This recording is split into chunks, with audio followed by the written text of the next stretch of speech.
Mabuhay ang bagong kasal! Mabuhay! Sigaw at palakpakan ang maririnig sa simbahan ng San Gabriel kung saan ginaganap ang pag-iisang dibdib ng mag-asawang Julian Ignacio at Kylie Marie Sanchez. Kaliwat kanan ang natanggap nilang pagbati galing sa mga taong malalapit sa kanila. Pagkagaling sa simbahan ay dumiretso na silang lahat sa reception ng kanilang kasal. Habang nasa biyahe ang mag-asawa ay naramdaman ni Kylie ang mainit na mga labi ni Julian sa kanyang batok. Nagdulot ito ng kiliti at init na hinayaan lang niya ang asawa sa ginagawa nito. Ilang sandali pa, ang mga labi naman niya ay mabilis nitong inangkin na kaagad naman niyang tinugon. Ngunit nang maalala na may ibang tao silang kasama sa loob ng sasakyan, ay bigla siyang napahinto sa ginagawang pagtugon sa mga halik ng asawa. Bakit? May problema ba? Tila naiiritang tanong ni Julian. Hindi nito nagustuhan ang ginawa niya. Nakakahiya, Julian. May ibang tao tayong kasama dito sa sasakyan. Baka makita tayo ni Mang Juancho. Hindi yan. Busy siya sa pagmamaneho. Tsaka, nandito naman tayo sa dulo. Hindi niya makikita ang ginagawa natin. Anong hindi? Paano kung tumingin siya sa side mirror tapos makita niya tayong… Sorry. Excited lang talaga ako na maangkin kita asawa ko. Sa 2 taon nating magkasintahan, nagtiis ako sa mga yakap at halik lang. Dahil ginagalang kita at gusto kitang iharap ng malinis sa altar. Nang dahil dyan, lalo kitang minahal. I love you, Julian. I love you more. Pagkarating nilang mag-asawa sa bahay ni na Julian kung saan gaganapin ang reception ng kasal, ay kaagad silang sinalubong ng kani-kanilang mga kaibigan. Uy Kylie, ready ka na ba mamaya sa inyong honeymoon ni Papa Julian? Malanding sabi ng kaibigan niyang si Maya na siyang maid of honor niya. Oo, excited na kinakabahan. Ganun talaga kapag first time, kaya galingan mo ha. Kailangan masatisfied sa'yo si Papa Julian. Remember, 2 years siyang nagtiis na hindi ka galawin, kaya kailangan mo siyang bigyan ng best performance. Ewan ko sa'yo, Maya. Ang dami mong alam. Hoy, seryoso ko sa sinasabi ko ah. Hindi mo ba alam na ang sex ang number 1 na nagpapatibay sa pagsasama ng mag-asawa? Sabi pa nito sa kanya. Alam mo kung bakit? Kasi kapag hindi na-satisfied ang lalaki sa performance ng babae sa kama, doon na mag-uumpisa ang panlalamig at magiging dahilan ng pagbababae nito. Ano ka ba, Maya? Tinatakot mo naman ako eh. Pero hindi. Malaking tiwala ko kay Julian. Tsaka alam ko na mahal niya ako. At hindi niya ako ipagpapalit sa iba. Sana nga, friend. Malalim na ang gabi nang mapagsolo silang mag-asawa. Pagkapasok sa kwarto ni Julian na ang unang nag-shower. Habang siya naman ay inihanda ang susuotin nitong mga damit. Nang matapos ay naupo siya sa kama at naalala ang mga sinabi sa kanya kanina ni Maya. Malaki ang tiwala niya kay Julian. Alam niya na hindi siya nito sasaktan. Naalala niya bigla nang una silang magkita sa restaurant. Pinagkamalan pa siya nitong may tililing. Paano ba naman kasi kinakausap niya ang sarili habang naglalakad? Simula noon ay naging magkaibigan silang dalawa hanggang sa niligawan siya ni Julian. 1 taon din itong nanligaw sa kanya bago niya sinagot. May maliit na negosyo ang pamilya ni Julian at si Julian ang nangangasiwa nito. Habang siya naman ay isang call center agent, napapitlag si Kylie nang maramdaman ng malamig na kamay ni Julian. Tapos na ako mag-shower. Ikaw naman. Sige. Pagkapasok sa banyo ay mabilis niyang sinubad ang mga damit at napatingin bigla sa salamin na naroon. Pinagmasdan niya ang kabuuan sa salamin. Napakagatlabi nang ma-imagine ang magaganap sa kanila mamaya ni Julian. Saglit lang siyang nag-shower nang matapos ay nagbihis siya kaagad. Isunuot niya ang pinaka-sexing nightgown. Gusto niyang mas lalong maakit sa kanyang asawa at gagawin niyang lahat para pareho silang mag-enjoy sa kanilang honeymoon. Paglabas sa banyo ay naabutan niyang nanonood ng TV si Julian. Habang nakaharap sa salamin at nagsusuklay ay naramdaman niya ang mainit na palad ni Julian sa kanyang leeg. Dahan-dahan siya nitong iniharap at nagtama ang kanilang mga mata. Kaagad nitong inangkin ang mga labi niya. Mapusok at punong-puno ng pananabik ang ginawa nitong mga halik sa kanya.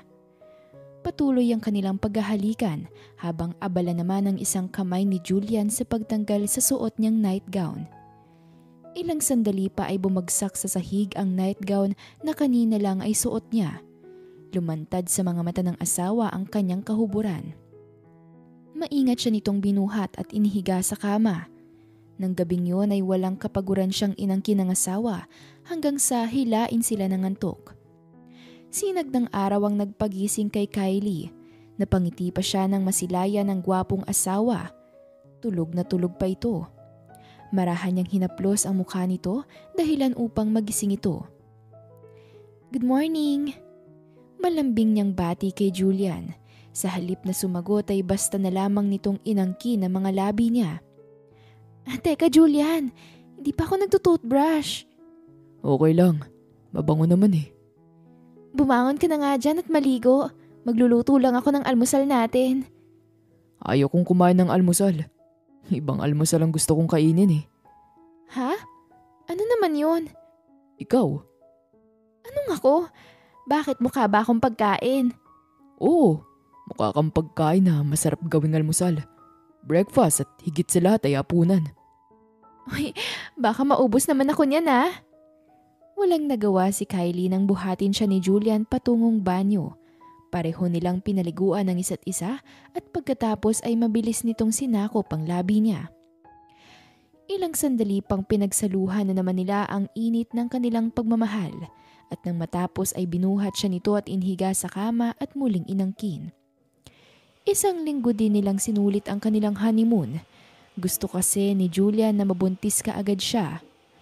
Matagal na kasing sinasabi sa kanya ni Julian na gusto nitong magkaroon kaagad sila ng anak. Nag-iisang anak lang kasi si Julian kaya sabik ito sa mga kapatid. Kaya naman halos gabi-gabi ay wala silang pinapalampas na sandali.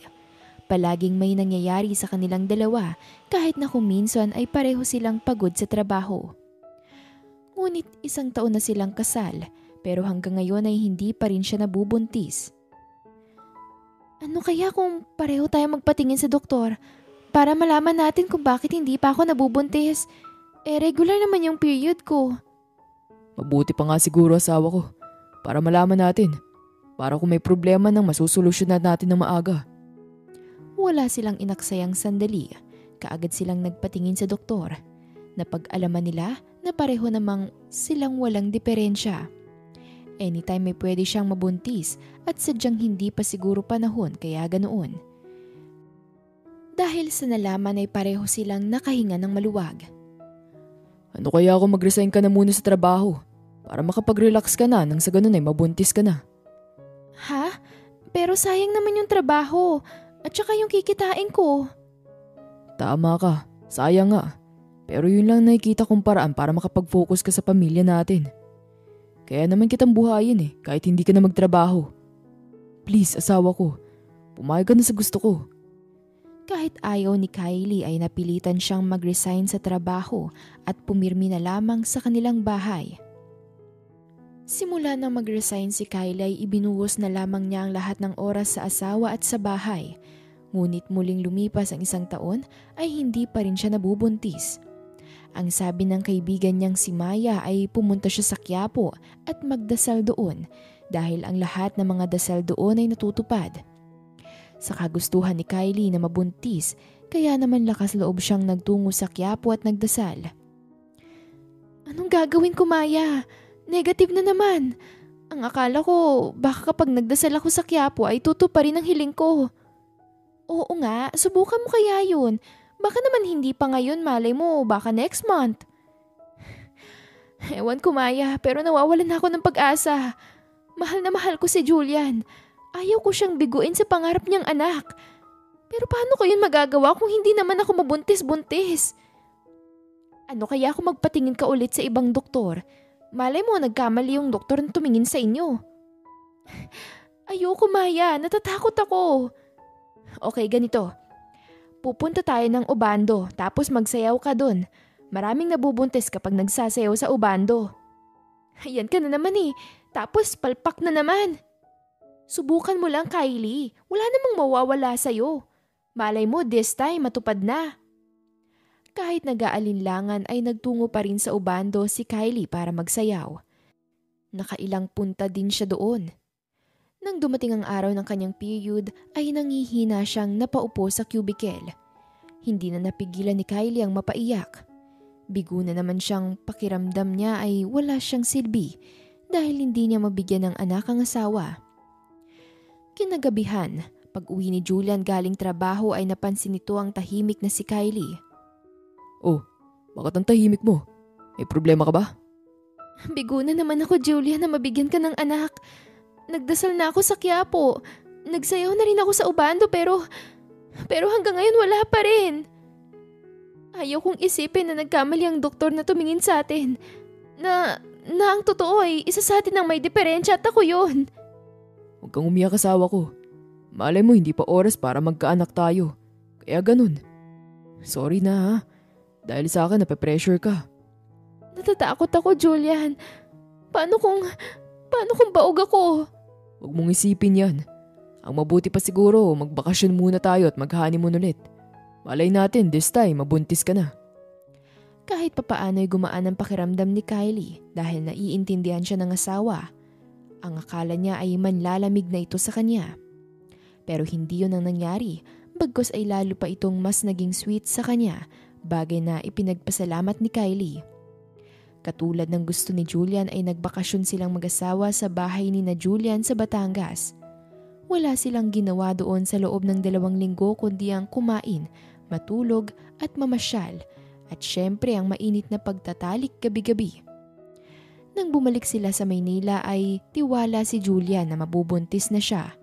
Pero naglaho ang pag-asa na yon nang magkaroon si Kylie ng buwanang dalaw. Wala na talagang pag-asa, Maya. Na mabibigyan ko pa ng anak yung asawa ko. Bakit ganoon? Bakit? Tama na, friend. Huwag ka nang umiyak. Malay mo, maghimala at bigla ka na lang mabuntis. Huwag kang mawawalan ng pag-asa. Pero kailan pa, Maya? Kesa magmukmok at magkulong sa kwarto ay naisipan ni Kylie na bumalik na lamang sa trabaho para kahit papaano ay makalimutan niya ang problemang kinakaharap. Kahit naman bumalik na siya sa trabaho ay asikasong-asikaso pa rin niya ang asawa. Natutuwa si Kylie kahit hindi niya mabigyan ng anak si Julian ay hindi ito nagbabago sa kanya. Matuling lumipas ang 2 taon. 3 taon na silang kasal ni Julian, ngunit hanggang ngayon ay hopya pa rin si Kylie na mabuntis. Sa totoo lang ay nawawala na talaga siya ng pag-asa na mabubuntis pa siya. 3 taon na ang lumipas at 3 taon na rin siyang umaasa sa wala. Isang gabi, pasado 8:00 na pero wala pa rin si Julian. Sinubukan niya itong tawagan ngunit ring lang ng ring ang cellphone nito. Kinabahan bigla si Kylie. Sa 3 taon nilang mag-asawa ay ngayon lamang ito ginabi ng uwi at hindi sumasagot sa mga tawag niya. Nasaan ka na ba, Julian? Gabi na, bakit hindi ka pa rin umuuwi? Samantalang sa bar ay masayang nagiinuman sila Julian. Nayaya siya ng dati niyang classmate sa college na kakarating lang galing Dubai kasama ang mag-iina nito. Nakaramdam ng inggit si Julian nang malaman na 4 na ang anak nito at buntis na ang asawa nito sa pang-5 anak at kambal pa. Samantalang sila ni Kylie, 3 taon nang mag-asawa pero hanggang ngayon ay hindi pa rin ito mabuntis-buntis. Naawa siya sa asawa. Alam naman niya na ginagawa nito ang lahat para mabuntis. Ang kaso ay wala talaga at mukhang malabo na silang magkaroon ng anak. Halos lahat ng mga kaklase ni Julian na may asawa ay may mga anak na din. Siya na lang ang wala. Dinaan na lamang niya sa pag-inom ng alak ang nararamdamang inggit sa mga kaklase at kaibigan. Habang nagiinuman sila ay dumating ang girlfriend ng kaibigan niyang si Zandro. May kasama itong magandang babae na pinsan daw nito. Sa table na nila naupo ang 2. Nakilala niya ang babae na si Mia. Single at nagtatrabaho bilang sekretary sa isang malaking kumpanya. Single ka pa ba, Julian? Maya-maya ay tanong sa kanya ni Mia. Naramdaman ni Julian ang pagsiksik nito sa katawan niya. Hindi na. Actually, 3 years na akong kasal. Ikaw? Single na single. Sayang, type pa naman kita. Pero pwede naman kahit may asawa ka na. Pasensya na, Mia. Mahal ko ang asawa ko at hindi ko siya magagawang lokohin. Hindi mo naman siya lolokohin. Hindi naman siguro masama kung titikim ka ng ibang putahe, di ba? Subukan lang natin, Julian. Malay mo mag-enjoy ka sa company ko. Pasensya na talaga, Mia. Pero hindi pwede. Upang makaiwas kay Mia ay nagpasya si Julian na lumabas ng bar at magpahangin sa labas. Sisindihan na sana niya ang hawak na sigarilyo nang bigla na lamang sumulpot sa kanyang harapan si Mia. Kinuha nito ang hawak nitong sigarilyo at walang ano-ano ay hinalikan siya nito sa labi. Nung una ay ayaw ni Julian dahil naiisip niyang asawa. Ngunit dahil sa tama ng alak kaya naman bigla siyang nag-init. Lalo na't magaling humalik si Mia. Ilang sandali pa ay namalaya na lamang ni Julian ang sarili na nakikipaghalikan na sa babae. Habang abala sila sa paghahalikan ay binuksan ni Julian ang pintuan ng kotse at pumasok sila sa loob ni Mia. Nagmamadali ang bawat kilos na hinubad nila ang kanilang mga saplot hanggang sa underwear na lamang ang matira. Si Mia na ang umibabaw sa kanya at ito na rin ang nagtrabaho. Napangisi si Julian sa ginagawa nito dahil mukhang sanay na sa hinay ito at magaling umibabaw. Makalipas ang ilang sandali, palit sila ng pwesto at ito naman ang nasa ilalim niya. Hindi nila alintana kahit masikip ang kotse basta't mapagbigyan lang ang nais ng kanilang mga katawan. Nang matapos ang bawal na sandali ay pareho pa silang hinihingal na dalawa. Nakaibabaw pa rin siya kay Mia. Nag-enjoy ka ba, Julian? Sobra. See? Hindi masamang tumikim ng ibang putahe. Kesa naman magstay ka sa iisang putahe pero hindi ka naman nasasatisfied. Hindi siya kumibo sa sinabi ng babae.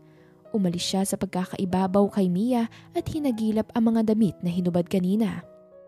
Inihatid muna ni Julian si Mia sa apartment na tinutuluyan nito bago umuwi ng bahay. Pagkapasok sa sala ay nakita niya kaagad na natutulog sa sofa si Kylie. Maingat niya itong pinagmasdan. Nakonsensya siya bigla nang maalala ang nagawang kasalanan sa asawa. Sorry asawa ko, kung nagawa akong kasalanan ko sa'yo. Lalaki lang ako na nadadarang. Pangako, ito nang una't huling beses na magkakasala ako sa'yo. Mahal na mahal kita asawa ko. Maingat niyang binuhat si Kylie at iniakyat sa kanilang kwarto. Kinintalan niya muna ito ng halik sa pisngi bago nagtungo sa banyo. Kinaumagahan, habang kumakain ng agahan ay hindi niya magawang tumingin ng diretso kay Kylie. Nakukonsensya pa rin siya sa nagawang kasalanan ng nagdaang gabi. Anong oras ka na nakauwi kagabi? 2:00 na siguro yun. Pasensya ka na. Nagkayayaan kasing biglang uminom sa bar eh. Hindi naman kita matawagan dahil mahina ang signal dun. Okay lang. Nag-aalala lang talaga ako sa'yo. Alam mo naman na hindi ako sanay na wala ka dito sa bahay pagpatak ng 5:00 ng hapon. Sorry talaga. Promise, hindi na yung mauulit. Okay lang, no problem. Siya nga pala, Julian. Simula bukas ng gabi ay panggabi na ang shift ko. Okay lang ba sa'yo? Oo naman. Basta yung Saturday at Sunday ay sa akin lang ah. Oo naman, asawa ko. Sabay pa silang natawa na dalawa. Hinatid muna niya sa trabaho si Kylie bago pumasok sa opisina. Pagdating sa shop ay nagulat pa si Julia nang makitang naroon si Mia. Nakangiti itong lumapit sa kanya. Good morning, Julian. Good morning. Ano ginagawa mo dito? Paano mo nalaman na ang shop ng pamilya ko? Simple lang. Tinanong ko kay Zandro. Nalaman ko galing sa staff mo na kailangan mo ng assistant. Pwede ako, Julian. May trabaho ka na. Di ba't mas malaking sahod mo dun? Dito, hindi ganun kalakihan ang mga magiging sahod mo. No problem. Ang mahalaga sa akin makita ka. Tsaka pagkatapos na nangyari sa ating kagabi, sinabi ko sa sarili ko na kailangan kita, Julian. Hindi mo alam ang sinasabi mo, Mia. May asawa akong tao. Tungkol naman sa nangyari sa ating kagabi. Wala lang yun. Lasing ako. Kaya nagawa kitang patulan. Really, Julian? Naramdaman ko kagabi na nag-enjoy ka sa ginawa natin. Isa lang ang ibig sabihin. Hindi ka kontento sa asawa mo. Kaya kitang paligayahin, Julian, sa paraan na kaya ko. Kaya kong higitan ng asawa mo. Kaya mo ba akong bigyan ng anak? Huli na para bawiin pa ni Julian ang nasabi kay Mia. Hindi niya alam kung bakit yun ang lumabas sa kanyang bibig. Kaya ko, Julian. Pero may kapalit kapag nabigyan kita ng anak. Anong kapalit? Iiwan mo ang asawa mo at ako magiging bagong asawa mo. Deal? Saglit na natigilan si Julian sa sinabi ni Mia. Ngunit naisip niya na wala namang masama kung makipagsundo siya sa babae. Ang tagal na niyang naghihintay na mabuntis si Kylie, ngunit hanggang ngayon ay hindi pa rin ito mabuntis-buntis. Okay, deal. Kasabay ng pakikipagsundo niya kay Mia ay kinuha niya rin itong assistant sa shop. Sa tuwing mapagsosolo silang dalawa sa opisina niya ay palaging may nangyayari sa kanila. Nung unang mga buwan ay nakaramdam pa ng konsensya si Julian sa ginagawang panloloko kay Kylie. Ngunit kalaunan ay nawala ang konsensya na yun at nasanay na siyang kasama si Mia. Si Mia ang tipo ng babae na hindi ka maboboring at higit sa lahat, alam nito kaagad ang kiliti at kahinaan niya. Samantalang ilang linggo nang napapansin ni Kylie na may nagbago sa asawa. Sa mga kilos nito, ang palaging pag-uwi ng late, maging ang araw ng weekend ay kinalimutan na nito. Asawa ko, pwede ba kitang makausap kahit sandali lang? Sure. Ano ba pag-uusapan natin? Napapansin ko kasi na madalas kang late kung umuwi. Tapos kapag araw ng weekend naman, hindi na tayo nakakapag-bonding dahil parati kang umaalis. Pwede ko bang malaman kung anong pinagkakaabalahan mo at kung saan ka nagpupunta? Sorry asawa ko. Sobrang busy lang talaga ako ngayon sa shop.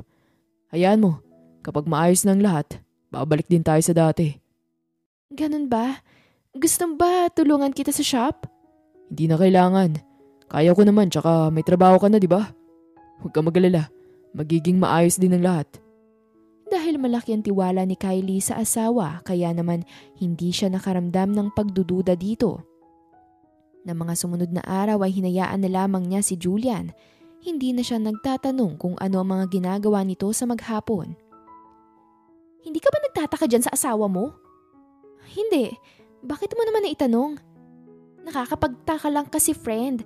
Maghapon nasa shop tapos uuwi ng late? O di kaya umaga na? At pagdating ng weekend ay busy pa rin. Hindi sa tinatakot kita friend pero sa tingin ko may ginagawang kababalaghan niyang magaling mong asawa. Anong kababalaghan naman? May babae ang asawa mo. Grabe ka naman Maya kay Julian. Parang hindi mo siya kilala. Mahal ako ni Julian at hindi niya ako ipagpapalit sa ibang babae. Sana nga. Pero kung gusto mong talagang makasigurado, bakit hindi mo siya puntahan sa shop niya para sorpresahin mo siya?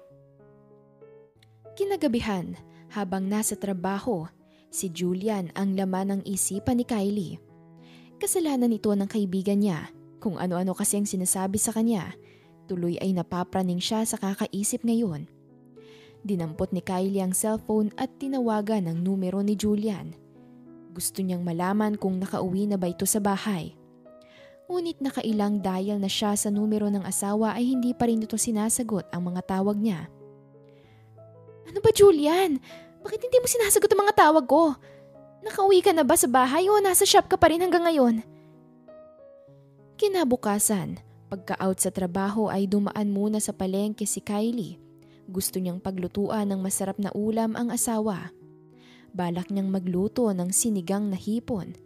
Yun kasi ang paborito ni Julian. Pagkagaling sa palengke ay dumiretso na siya ng pag-uwi. Pagdating ng bahay, napansin kaagad ni Kylie ang sasakyan ni Julian. Sa likuran na siya dumaan para hindi ito magising. Pagkapasok sa kusina ay naagaw ang pansin ni Kylie sa mga hugasan na nasa lababo. 2 plato, 2 baso at 2 kutsara at tinidor.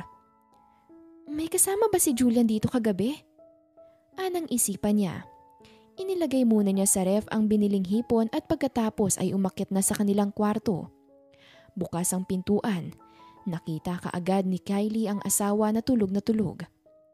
Dahan-dahan niya itong nilapitan sa kama at naupo sa gilid nito. Pinagsawa niya ang mga mata sa gwapo nitong muka. Tatayo na sana si Kylie Nang mapansin ang underwear na nasa sahig, dinampot niya ito at tiningnang mabuti. Hindi sa kanya ang underwear na yun. Sa inis ay ginising niya si Julian. Nagulat pa ito nang makita siyang nakatayo at hawak ang underwear na kulay pula. Nakauwi ka na pala asawa ko. Kaninong underwear to? Ha? Di ba sa'yo yan? Alam mong hindi sa akin ang underwear na to. Umamin ka nga, Julian. Niloloko mo ba ako? Anong klaseng tanong yan, Kylie? Bakit naman kita? Naputol ang pagsasalita ni Julian nang biglang magsalita si Mia sa ilalim ng kumot. Nanlaki ang mga mata ni Kylie na hinila ang kumot. Tumambad sa kanya ang babaeng walang saplot at maging si Julian.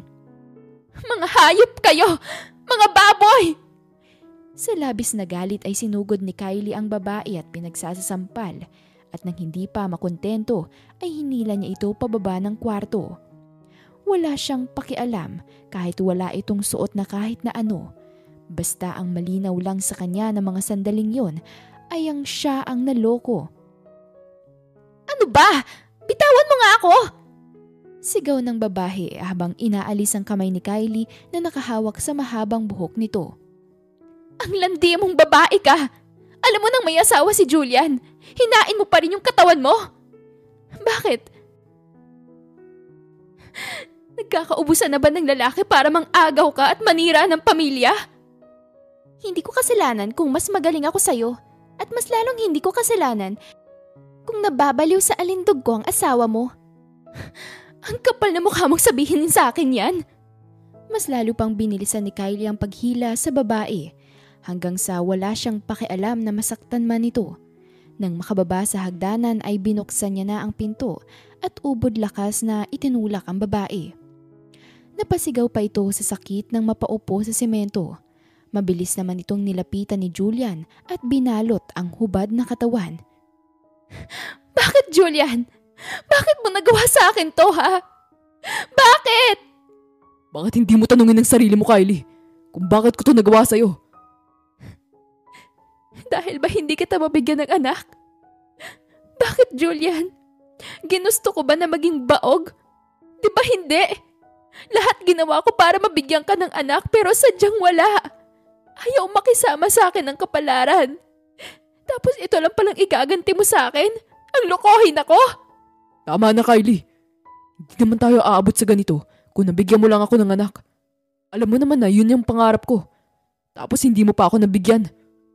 Naputol ang kanilang pag-aaway ni Julian nang biglang magsisisigaw ang babae. Nang tingnan ni Kylie ang babae ay nakita niya ang dugo na umagos sa hita nito.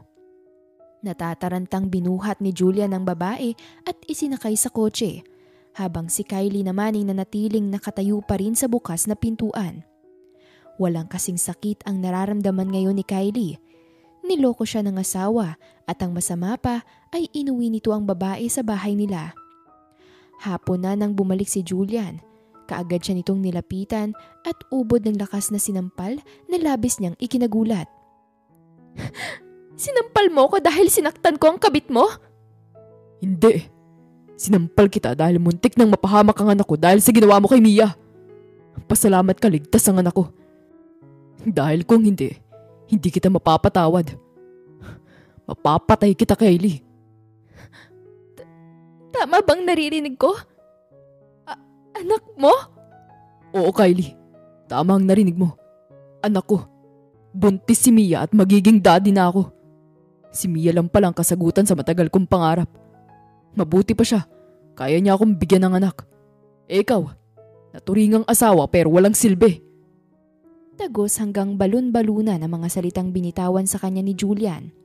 Tama naman ang sinabi nito na naturingan siyang asawa pero wala siyang silbi. Nagulat ka ba na nabuntis ko si Mia? Isa lang ang ibig sabihin nito, Kylie. Sa ating dalawa, ikaw ang baog. Wala kang kakayahan na magbuntis dahil baog ka. Mga salitang paulit-ulit na naririnig ni Kylie.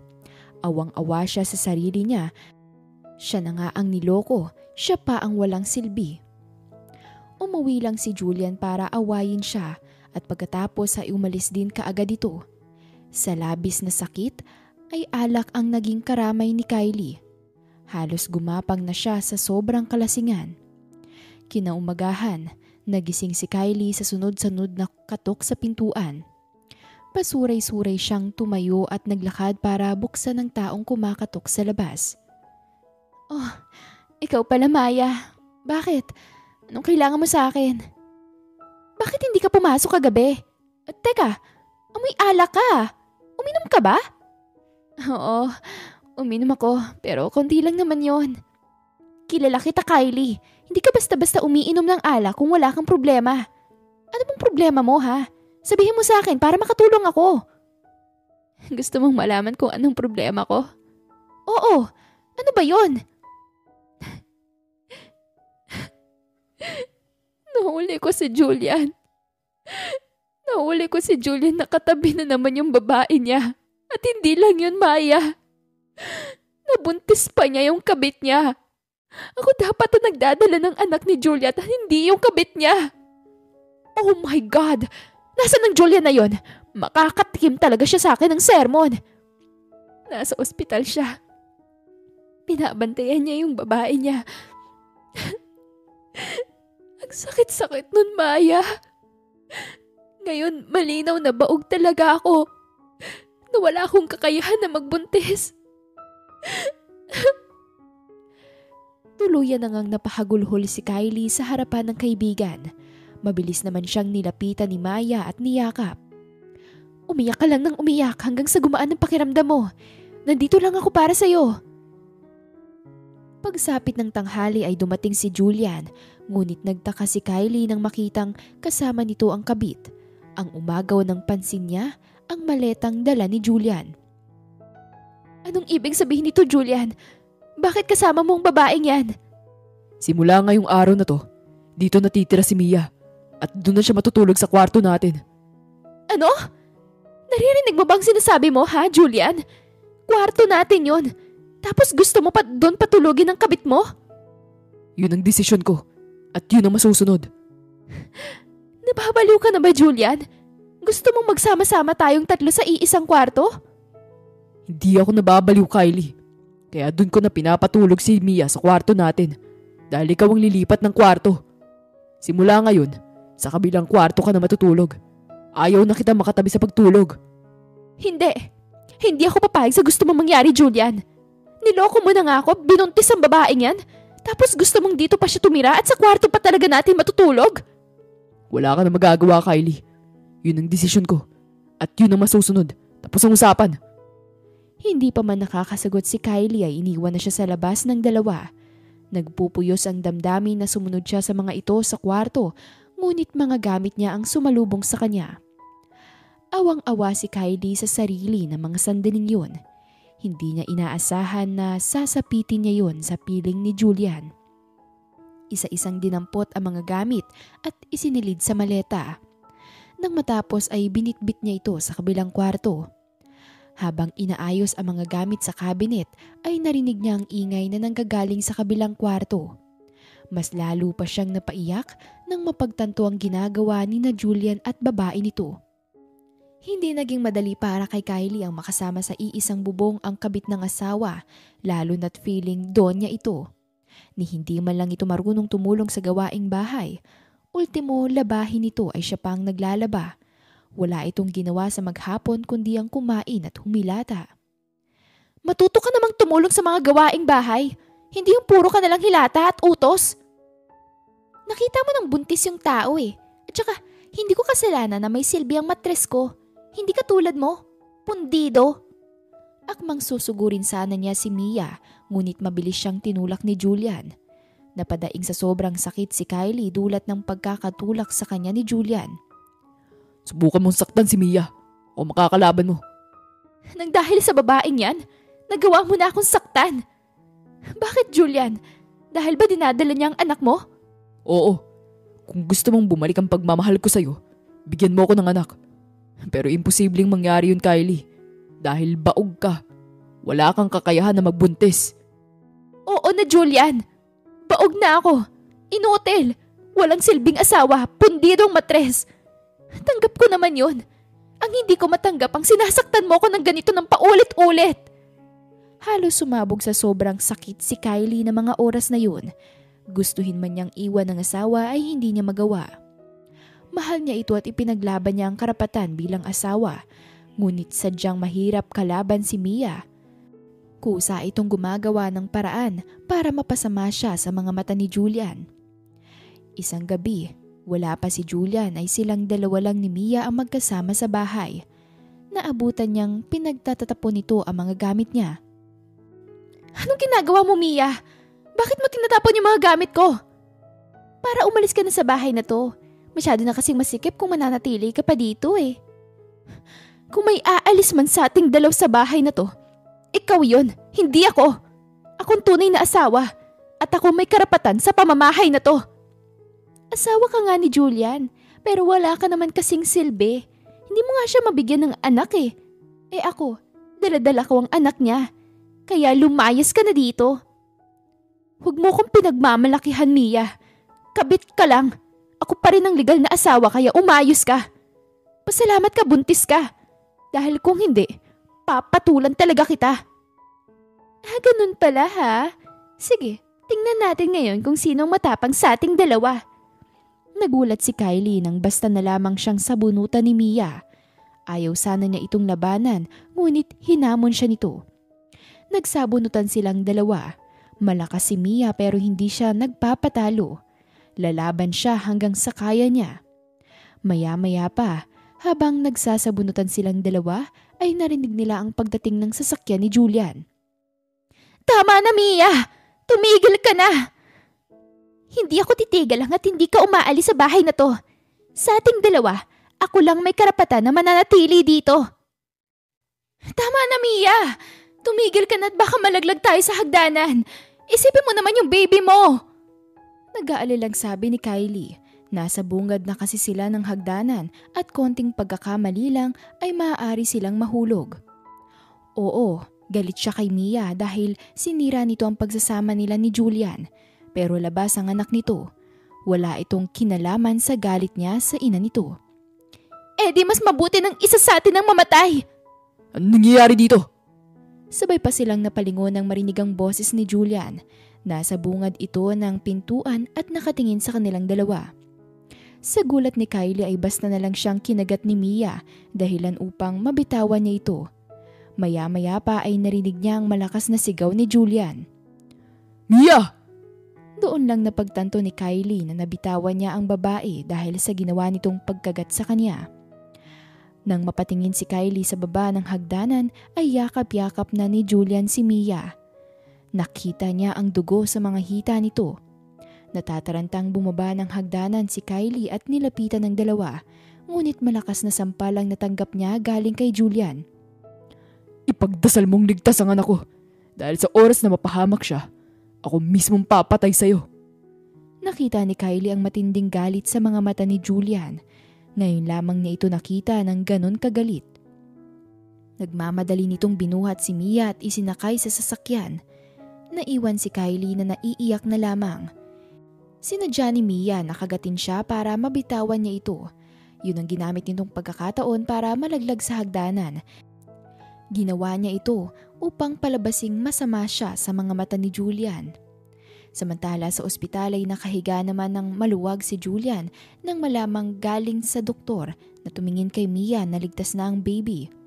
Yun nga lang ang pinag-iingatan nito na susunod si Mia. Kumusta pakiramdam mo? Maayos na ako, Julian. Pero natatakot na ako umuwi ng bahay mo. Baka saktan na naman ako ni Kylie. Don't worry. Wala nang makakapanakit sa'yo. Anong ibig mong sabihin wala nang mananakit sa akin? Aalis na si Kylie sa bahay. Hindi ko palalagpasin tong ginawa niya sa'yo. Kamuntik nang mapahamak ang anak natin. Salamat, Julian. At kami ang pinili mo kaysa kay Kylie.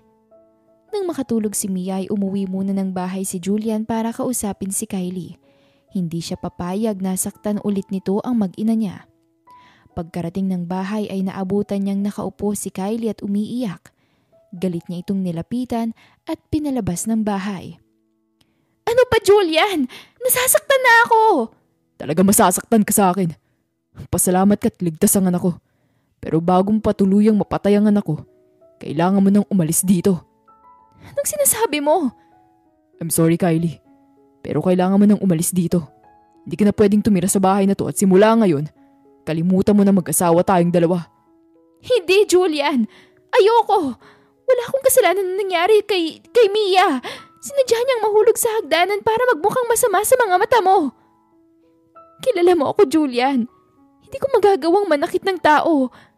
Pakiusap, paniwalaan mo naman ako sa sinasabi ko. Yun na nga, Kylie. Ang akala ko, kilalang kilala na kita. Pero hindi pala. Lumayas ka sa pamamahay ko. Ayaw ko na makita ang pagmumukha mo. Layas! Julian, parang awa mo na. Huwag mo tong gawin sa akin. Kung gusto mo hindi na ako lalapit kay Mia, huwag mo lang akong paalisin. Ngunit kahit anong pakiusap sa kanya ni Kylie ay nanatiling sarado ang isipan niya. Walang pakialam na pinagsaraduhan niya ito ng pintuan kahit na sobrang lakas ng ulan ang mga sandaling yun. Matagal niyang pinangarap na magkaroon ng anak. Hindi siya papayag na mapahamak ito dahil lamang kay Kylie. Patuloy sa pag-iyak si Kylie habang tinatawag ang pangalan ni Julian, ngunit tuluyan na siyang itinakwil bilang asawa. Umiiyak na nilisan ni Kylie ang bahay ni Julian.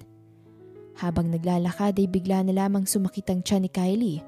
Sa halip na huminto ay nagpatuloy siya sa paglalakad. Ilang sandali pa nakaramdam siya ng pagkahilo, marahil ay dahil sa pananakit ng kanyang tiyan kaya ganoon. Habang naglalakad ay unti-unting dumidilim ang kanyang kapaligiran hanggang sa bigla na lamang siyang bumagsak sa semento at nawala ng malay. Nang magising si Kylie ay nasa isang kwarto na, kung hindi siya nagkakamali ay nasa ospital siya. Bumukas bigla ang pintuan, pumasok ang isang gwapo at matangkad na lalaki. May dala itong basket ng prutas. Finally, gising ka na. May masakit ba sa'yo? Wala naman. Ikaw bang nagdala sa akin dito sa ospital? Ako nga. Nakita kitang walang malay sa daan at duguan. Mabuti na lang, nadala ka agad dito. Dahil kung hindi, baka tuluyan ang napahamak yung baby mo. Anong sabi mong baby ko? Yes, ang sabi ng doktor na tumingin sa'yo, 3 buwan ka ng buntis. Why? Hindi mo ba alam na buntis ka? Imposible! Baog ako at kahit kailan hindi ako mabubuntis. May kinuha ang lalaki na papel at ibinigay ito kay Kylie. Kaagad naman niya itong tinanggap at binasa. Yun ang resulta ng test na isinagawa sa kanya at nakalagay doon na 3 months na siyang buntis. Oh my God! Totoo ba to? Buntis ako? Congratulations! Magiging mommy ka na. By the way, I'm Franklin Montenola. And you are? Kylie. Hanggang ngayon ay hindi pa rin makapaniwala si Kylie na buntis siya, na hindi siya totoong baog tulad ng inaakala nila. Pakiramdam niya ay kahit papaano ay nabawasan ng sakit na nararamdaman niya dahil sa magandang balitang nalaman. Nag-volunteer si Franklin na ihatid siya kaya pumayag na lamang si Kylie. Nagpahatid siya sa bahay ng mga magulang.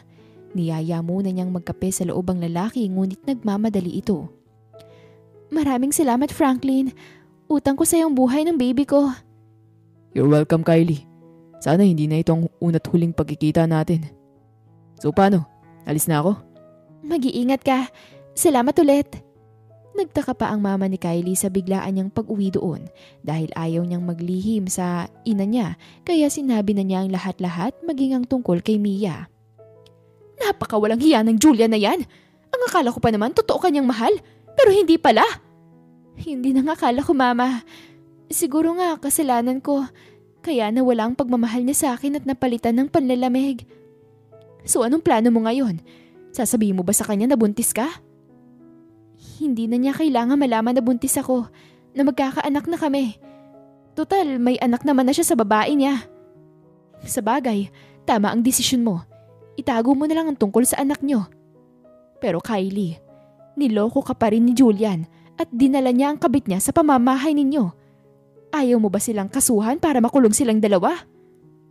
Nung hindi ko pa po alam na buntis ako, yun talaga ang plano ko para makaganti sa kanilang dalawa.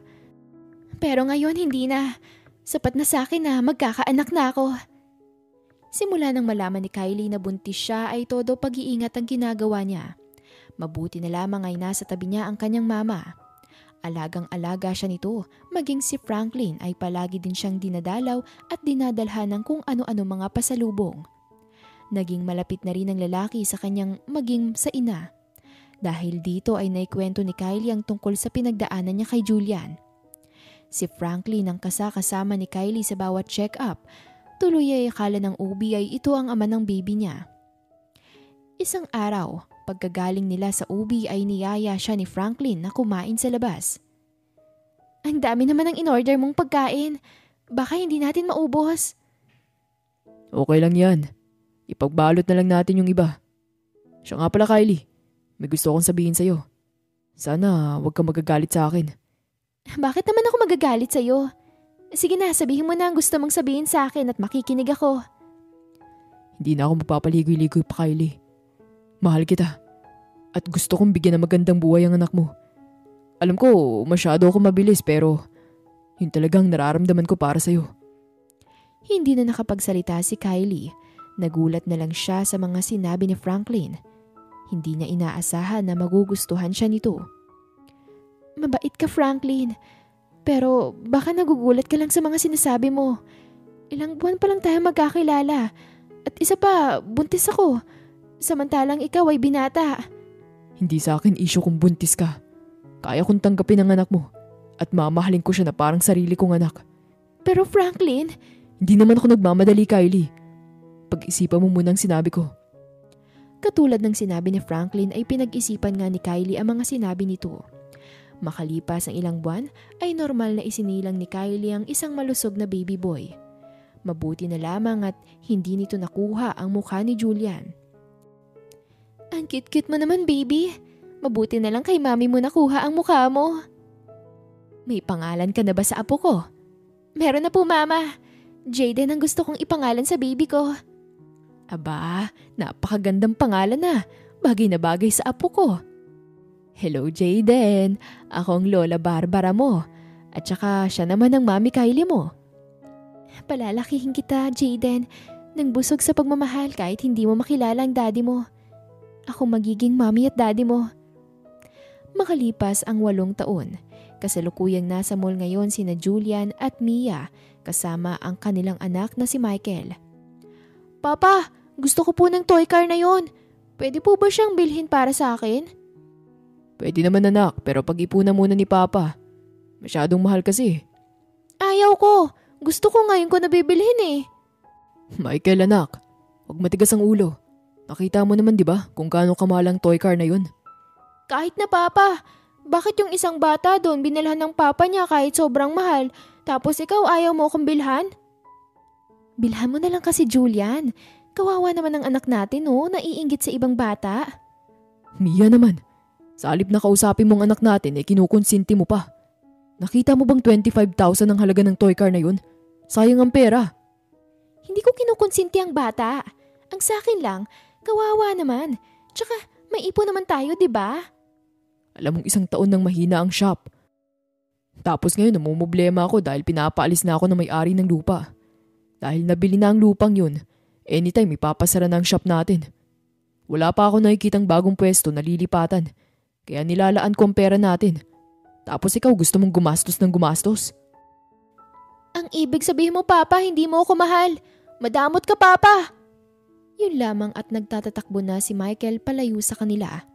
Hinabol nila ito, ngunit bigla itong nawala. Kasalanan mo to, Julian.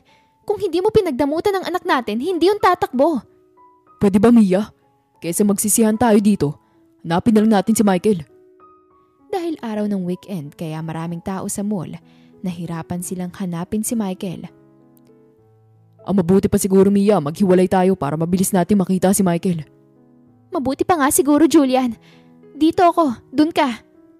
Magkahiwalay nga nilang hinanap si Michael, ngunit halos malibot na ni Julian ang buong mall ay hindi pa rin niya makita ang anak. Habang hinahanap si Michael, isang batang lalaki ang nakabanggaan ni Julian. Natapon ang kinakain nitong ice cream. Lumungkot bigla ang mukha ng bata at iiyak na sana, pero mabilis niya itong niyakap. Hindi maipaliwanag ni Julian ang nararamdaman ng mga sandaling yun habang yakap ang batang lalaki. Sorry little boy, it's my fault. Kaya natapon ang ice cream mo. Gusto mo ba bilhan na lang kita ng bagong ice cream? Kahit hindi na po. Kasalanan ko rin eh. Tumatakbo ko. Tsaka sabi ni Mami, hindi daw ako pwede makipag-usap sa stranger. Natawa naman si Julian sa sinabi ng bata. Ganun ba? I'm Julian. Ikaw, anong pangalan mo? Jayden, anak! Nandito ka lang pala. Kanina ka pa namin hinahanap ng daddy mo. Napalingon bigla si Julian sa pamilyar na boses na nagsalita sa kanyang likuran. Ganun na lamang ang pagkagulat niya nang makilala kung sino ito. Kylie? Julian? Kilala mo siya, Mami? Oo, Jayden. Sige na, balik mo ng daddy mo at lola mo at susunod na ako. Okay po, Mami. Tama bang narinig ko? Tinawag kang mami ng batang yun? Oo, dahil anak ko siya. So paano? Maiwan na kita at baka hinihintay na ako na mag-ama ko. Wait lang, Kylie. Pwede ba tayo mag-usap kahit sandali lang? Pasensya na ha, nagmamadali kasi kami. Siguro sa ibang pagkakataon na lang kung magtatagpo ulit ang landas natin. Inihatid na lamang ng tingin ni Julia ng dating asawa. Ibang-iba na ang itsura nito ngayon, malayo sa dating Kylie na asawa niya. Ang nakita niyang Kylie ngayon ay sosyal, mukhang mayaman ang napangasawa nito. Ngunit ang ipinagtataka ni Julian ay paano ito nagkaroon ng anak gayong baog ito. Hinanap niya ulit si Michael. Maya-maya nakita niya itong kasama na si Mia. Ngunit napinsin ni Julian na may lalaking kausap si Mia habang abala naman si Michael sa paglalaro. Dahan-dahan siyang lumapit sa dalawa at pinakinggan ang pinag-uusapan ng mga ito. Kailan mo ba sasabihin kay Mia na ako ang tunay niyang ama? Mayaman na ako ngayon, Mia. Kaya kayo kong ibigay ang lahat ng luho mo at ng gusto ng anak natin. Malapit na, Alex. Humahanap na lang ako ng tamang pagkakataon. Iiwan ko na si Julian at magsasama na tayong tatlo bilang isang pamilya. Bilisan mo ah. Naiinip na ako. Wait. Tama bang narinig ko? Hindi ko anak si Michael. Julian, ikaw pala. Kanina ka pa ba dyan? Oo. Kanina pa ako dito. At narinig kong pinag-usapan ninyong dalawa. Bakit mo ako niloko, Mia, ha? Bakit? Hindi kita niloloko. Kasalanan ko ba na utu-utu ka? At saka, ikaw tong atat na atat magkaroon ng anak. Dapat nga magpasalamat ka sa akin eh. Dahil pinaranas ka sa'yo ang maging isang ama. Walang hiya ka. Ngayon din, lumayas ka sa pamamahay ko. Ayaw ko na makita ang pagmumukha mo. Talagang lalayas kami ni Michael.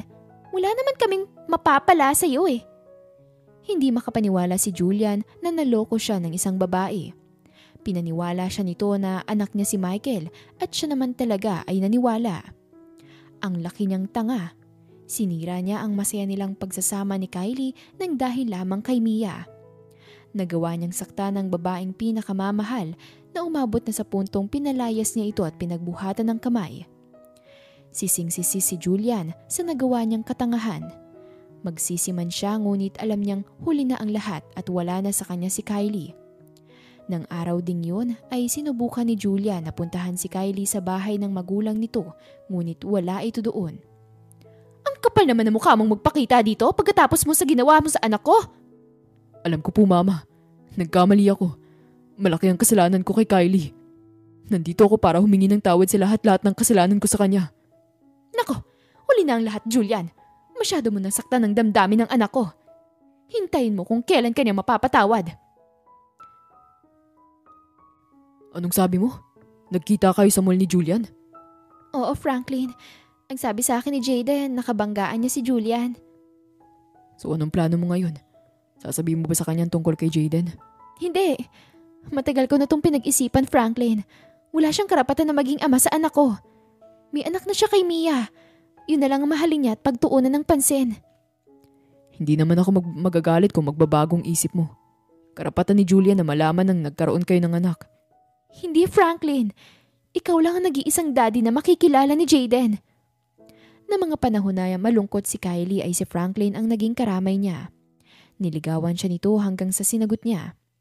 Ito ang tumayong ama ni Jayden hanggang sa nagdesisyon siyang ipa-annulled ang kasal nila ni Julian. Makalipas ang 2 taon ay nagpakasal sila ni Franklin at pinatunayan nito sa kanya kung gaano siya nito kamahal. Mahal na mahal nito si Jayden. Napakaswerte niya dahil nakilala niya ito ang lalaking totoong nagmamahal sa kanya at tanggap ang nakaraan niya. Nagdesisyon si Kylie na bilhin ang lupa kung saan nakatayo ang shop ni Julian. Nabalitaan niya kasi na 1 taon nang nalulugi ang shop nito. Balak nilang magpatayo ng restaurant at tiyak na papatok yun doon. Isang hapon, kakalabas lang ni Kylie nang makasalubong si Julian. Iiwasan sana niya ang lalaki ngunit nakita na siya nito. Siguro naman, pwede na tayo mag-usap ngayon. Nagmamadali ako at saka ayaw kitang kausapin. Please Kylie, nakikiusap ako sa'yo. Kausapin mo naman ako. Hayaan mo ako magpaliwanag sa'yo. Dahil sa kakulitan ni Julian kaya napilitan si Kylie na kausapin na lamang ito. Humantong sila sa isang coffee shop. Sabihin mo nang sasabihin mo. Masyado akong busy ngayon at ayaw kong nasasayang ang oras ko. Patawarin mo ako sa lahat-lahat, Kylie. Sa kagustuhan ko na magkaroon ng anak. Sinira ako masaya natin pagsasama. Naniwala ako kay Mia na anak ko ang batang pinagbubuntis niya. Pero ang totoo hindi naman pala. Ano? Hindi mo anak ang pinagbubuntis noon ni Mia? Hindi. Anak siya ng ex ni Mia. Kamay-kailan ko lang nalaman. Ang sakit-sakit, Kylie. Kasi minahal ko ng sobra-sobra yung bata. Halos sa kanya na nga umikot yung mundo ko. Kaya pala kahit anong gawin ko, wala akong makapangkakaiba sa kanya. Yung tinatawag na lukso ng dugo. Pero hindi ko yung pinansin kasi yung pagkakaalam ko, anak ko siya pero hindi pala. Ang tanga-tanga ko. Nagpauto ako kay Mia. Sa sobrang katangahan ko, pinalayas kita at pinagbuhatan ng kamay. Patawarin mo ko, Kylie. Kung maibabalik ko lang ang lahat, hindi kita sasaktan. Ikaw lang nag-iisang babae nagmamay-ari ng puso kong to. Ni minsan hindi ka nawala dito. Kahit si Mia ang kasama ko, ikaw pa din ang laman nito. Mahal na mahal pa rin kita, Kylie. Huli na ang lahat, Julian. Masaya na ako ngayon sa piling ng asawa ko. Ang lalaki nagmahal sa akin ng totoo at tanggap pa ang nakaraan ko. Kung naging matibay ka lang sana at hindi nagpadala sa tukso, baka masaya tayo ngayon. Kung hindi ka lang nagmadali at nagkaroon ng anak, mararamdaman mo sana ang pagmamahal ng tunay mong anak. Anong sinasabi mo, Kylie? Anong anak? Nang araw na pinalayas mo ko, doon ko nalaman na 3 buwan na akong buntis. Alam mo ba? Lahat ng sakit ng ginawa mo sa akin bigla na lang naglaho dahil sa wakas ay buntis ako. At hindi totoo na baog ako. Na wala akong silbing asawa. Na pundido ang matres ko. Pinili kong itago sa iyo tungkol sa pagbubuntis ko dahil masaya ka na sa piling ng mag-ina mo. Ng mga panahon na kailangan ko ng karamay, si Franklin yung nasa tabi ko. Siya ang tumayong ama ni Jaden. Mahal na mahal niya ang anak ko. At ni minsan, hindi pinaramdam ni Franklin na hindi niya to anak. Kung ganun, anak natin ang batang nakabanggaan ko. Kaya pala, kay gaan ng loob ko. Dahil totoong dugot laman ko siya. Ang totoo niyan, wala akong balak na sabihin sa iyo tungkol sa anak natin. Pero naisip ko na ikaw pa rin ang tunay na ama ni Jaden at karapatan mong malaman ang tungkol sa kanya. Pero hanggang dun lang yun, Julian. Hindi mo siya pwedeng lapitan o kausapin at higit sa lahat, hindi mo sasabihin sa kanya na ikaw ang tunay niyang ama. Si Franklin lang ang kikilalanin niyang daddy. Ano? Nakikiusap ako sa'yo, Kylie. Gusto kong makilala ako ng anak ko. Gusto ko siyang mayakap. Sorry, Julian. Pero yun ang gusto ko at wala ka na magagawa kundi tanggapin ang desisyon ko. Kahit anong pakiusap ni Julian ay nanatiling naging matigas si Kylie at nanindigan sa desisyon nito. Nang makauwi ng bahay ay sinalubong siya ng anak ng mahigpit na yakap. Wala na siyang pakialam sa sasabihin ni Julian, basta yun ang gusto niya at yun ang masusunod. Simula nang malaman ni Julian na may anak sila ni Kylie ay pinilit niyang malaman kung saan nakatira ang mga ito. Gusto niyang makita ang anak kahit sa malayo at naiintindihan naman siya ni Kylie sa desisyon nito at hindi siya nagtanim ng sama ng loob. Mula sa di kalayuan ay kitang-kita ni Julian ang anak na naglalaro kasama ang isang babae na sa tingin niya ay yaya nito. Napangisi si Julian habang pinagmamasdan ng anak na kamukhang kamukha ni Kylie. Pero kung titingnan ng mabuti ay may anggulo na sa kanya nitong nakuha. Mahal na mahal kita, anak. Sayang, hindi mo ako makikilala bilang daddy mo. Pero huwag kang mag-alala. Ikaw naman ang number 1 sa puso ko. Ilang oras pang pinanood ni Julian ng anak sa paglalaro, tsaka lamang siya nagpasyang umalis at pumasok na rin ito sa loob ng bahay. Paaanda rin na sana ni Julian ang sasakyan nang may lalaking kumatok sa bintana ng sasakyan niya. Hindi niya kilala ang lalaking yun. Ikaw ba si Julian? Ako nga. Bakit mo ako kilala? Ako si Franklin, ang asawa ni Kylie. Niyaya siya ni Franklin na pumasok sa loob ng bahay nito.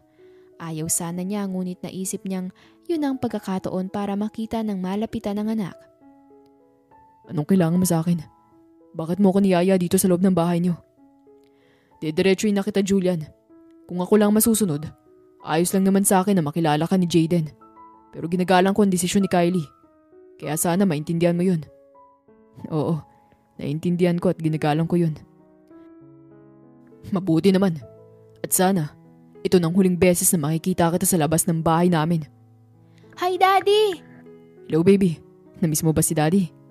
Yes, of course. Wait, di ba kayo yung stranger sa mall? Ngumiti si Julian ng kay tamis sa anak bago tumango. Nakaramdam siya ng inggit kay Franklin. Siya sana ang tinatawag nitong daddy. Siya sana ang niyayakap nito ngayon. Masaya sana silang tatlo kung hindi siya naligaw ng landas. Hey, why are you crying?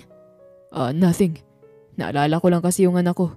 Kasing laki mo siya at kasing cute. Pwede ba kitang mayakap kahit sandali lang? Yes po. Bumaba si Jaden sa pagkakakandong kay Franklin at lumapit sa kanya. Ito na mismo ang yumakap kay Julian.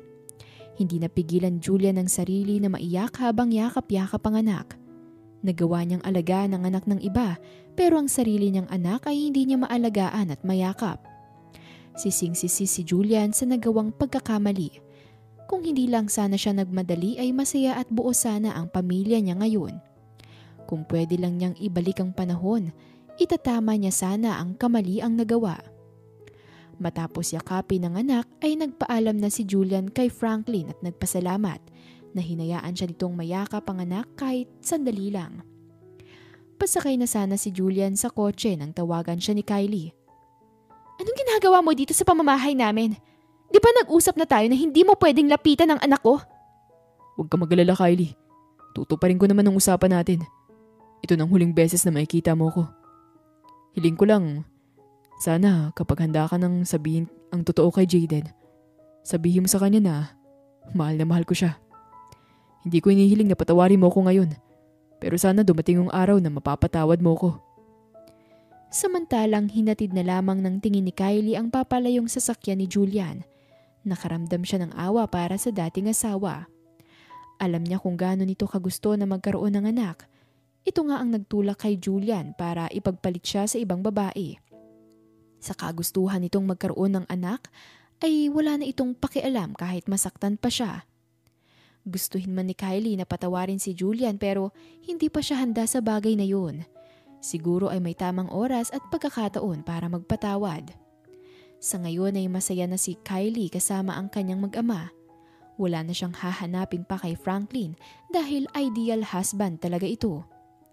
Sa kabila ng lahat ay nagawa nito. Walang pag-aalinlangan. Tinuring na anak si Jaden kahit na hindi naman ito totoong anak. Makalipas ang ilang taon ay nabuntis si Kylie sa panganay nila ni Franklin. Kahit may sarili na itong anak ay walang nagbagong nanatili si Jaden na panganay nito. Mahal, ilang taon nang nakalipas. Malaki na si Jaden. Siguro panahon na para sabihin mo sa kanyang katotohanan tungkol kay Julian. Actually, yun nga ang naisip ko. Tama ka, mahal. Tama ka na. Panahon na para ipagtapat ko naman sa kanya ang tunay niyang ama. Kinagabihan nga ay masinsina na kinausap ni Kylie ang anak niya at ipinagtapat na hindi si Franklin ang totoong ama, kundi si Julian. Mabuti na lang ay mabait na bata si Jaden at malawak ang pangunawa. Excited itong makilala ang tunay na ama. Kinabukasan ay sinamahan ni Kylie ang anak sa bahay ni Julian. Nagulat pa ito nang makita silang dalawa. Hindi mo ba kami papapasukin sa loob? Niluwagan ni Julian ang pintuan para makapasok sila ni Jaden. Kumusta ka na, Julian? Ayos lang. Ako ito, busy, para sa bagong negosyo. May kailangan ka ba sa akin? Nandito ako para sabihin sa'yo na pinapatawad na kita. Na kinalimutan ko na ang masakit na pinagdaanan ko sa'yo. Nang dahil sa mga nangyaring yon, natagpuan ko ang tunay kong pag-ibig sa katauhan ni Franklin. Nang dahil sa mga nangyari, ang dami kong napatunayan sa sarili ko. Maraming salamat, Kylie. Sa wakas, makakahinga na rin ako ng maluwag dahil napatawad mo na ako. Isa na lang ang kulang, ang anak natin. Isa din yan sa mga dahilan kung bakit ako nagpunta dito. Gusto ka makilala ng anak natin. Jaden, anak, siya ang Papa Julian mo. I know you. Ikaw yung stranger sa mall at ikaw din yung lalaking kausap ni Daddy. Jaden, pwede mo ba akong yakapin ng Papa? Natutuwang pinagmamasdan ni Kylie ang mag-amang Julian at Jaden habang nagkakayakapan. Masarap sa pakiramdam kapag walang galit na nakatago sa puso ng isang tao. Oo, hindi madali ang magpatawad pero darating ang tamang panahon para maayos ang mga bagay-bagay. Nag-uumapaw sa kaligayahan ang puso ni Julian dahil sa wakas ay kilala na siya ng anak. Masarap pakinggan kapag tinatawag ka ng anak mo ng papa. Ilang taon din siyang nagtiis na hindi ito makita. Nakontento na lamang si Julian na tanawin ito sa malayo. Ngayon ay malaya na siyang malalapitan ng anak at mayayakap. Magkakaroon na rin silang dalawa ng pagkakataon para magbanding. Mahal na mahal kita, anak. Susulitin natin ang mga oras na hindi tayo magkasama. Gagawin natin ang lahat ng gusto mong gawin o gusto mong ipagawa sa akin. Really, Papa? Yes, anak. Sabihin mo lang sa akin. Wala nga silang ginawa ni Jaden kundi ang magbanding at puntahan ng mga lugar na gusto nitong puntahan. Nagpapasalamat si Julian dahil binigyan siya ni Kylie ng pagkakataon na makasama ang anak at makabanding silang dalawa. Isang umaga, habang nagja-jogging silang mag-ama, ay nakasalubong niya si Mia. Alanganin nitong ngumiti sa kanya. Kumusta ka na, Julian? Ito, masaya. Kasama ang anak ko. Ang anak ko na hindi ko na naalagaan at nasubaybayan ng paglaki dahil ibang bata ang inalagaan ko at minahal. Patawarin mo ko, Julian, kung niloko kita. Kung nagsinungaling ako sa'yo, maniwala ka man. Totoong minahal kita. Sa kagustuhan ko na masolo kita, gumawa ko ng paraan para palayasin mo sa bahay si Kylie. Nagtagumpay naman ako. Pero ni minsan hindi mo sinabi sa akin na mga katagang mahal kita, Mia. Masakit yun para sa akin. Pero tiniis ko dahil sa pagmamahal ko sa'yo. Patawad, Julian. Matagal na kitang napatawad, Mia. Pero ang laki ng paghihinayang ko. Ang daming taon nang nasayang dahil sa mga kagagawan mo. Kung may kasalanan man ako sa'yo, sorry. Sana ngayon, maayos na ang lahat. Maging masaya na lamang tayo sa buhay na meron tayo ngayon. Hindi na ulit nag-asawa si Julian. Ibinuhos na lamang niya ang lahat ng oras at atensyon sa anak. Kahit papaano ay masaya siya dahil tuwing weekend ay nasa kanya si Jaden. Naging magkaibigan naman silang dalawa ni Kylie. Medyo awkward nga lang pero kaya naman. Lumipas ang maraming taon, sa wakas ay nakapagtapos na ng college si Jaden at handa nang sumabak sa pagmamanage ng kumpanya ng Daddy Franklin nito. Tumatanda ka na, Julian. Wala ka bang plano mag-asawa? Masaya ako ngayon at kontento na ako sa buhay ko ngayon. Tsaka ayaw ko na magmahal ng iba. Iisang babae lang nagmamay-ari ng puso kong to. At ikaw yun, Kylie. Sayang nga lang at naligaw ako ng landas at wala nang pagkakataon para sa atin. Ganun pa man, masaya ako na nahanap mo ang tunay na pag-ibig kay Franklin. Katulad ni Julian ay mananatili rin itong bahagi sa kanyang puso. Si Julian ang unang lalaking minahal at si Julian din ang ama ni Jaden. Si Julian ang kasalukuyan habang si Franklin naman ang hinaharap. Mananatili sa puso niya si Julian at hindi yun mawawala pa. Maraming mang pagsubok na pinagdaanan si Kylie, sa huli ay nakamtan pa rin niya ang kaligayahan sa piling ni Franklin. Ang lalaking nagparamdam sa kanya ng totoong pagmamahal. Ang lalaking nagpatunay na hindi hadlang ang pagiging single mother para hindi mahalin at tanggapin. Dahil ang tunay na pag-ibig ay hindi tumitingin sa nakaraan. Ang tunay na pag-ibig ay nakahandang tanggapin ang lahat, Mapagbigyan lamang ang puso. Isang umaga ay nagising si Kylie sa mainit na mga halik ni Franklin. Good morning, mahal. Flowers for you. Salamat, mahal. Anong okasyon? Bakit ang aga ng pabulaklak mo? Walang okasyon. Gusto ko lang na bigyan ka ng bulaklak. Ang pinakamamahal kong asawa. I love you, Kylie. I love you too. Masuyo siyang hinalikan sa mga labi ni Franklin. Ilang sandali pa ay pareho na silang hubot-hubad at malayang dinadama ang init ng kanilang pagmamahalan. Dito na po nagtatapos ang kwento natin para sa araw na ito.